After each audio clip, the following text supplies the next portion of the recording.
ಅಜ್ಜಿ ಬಂದು ಮನ್ಪಂದಗೊಳ್ಳುಂಡಾಪುಂಡ ದಾದಂಡರೊಂಜಿ ಮಲ್ಪೊಡು.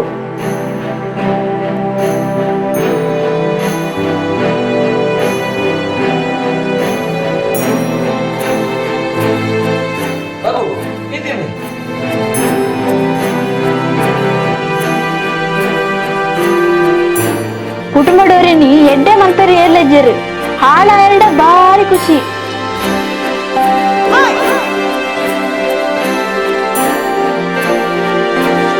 ದಾದಾಂಡಿ ಮಾತೆರ್ಲ ಎನ್ನುವೇರು ಅಂಜನಾಕುಲು ಕನ ನೀರು ತೆಪ್ಪು ಜೇರಂದು ಅಂಡ ಎಂಕುಲ್ಲ ಬುಲಿಪುವ ಮಾತೆರ್ನ ಎದುರುಡತ್ತು.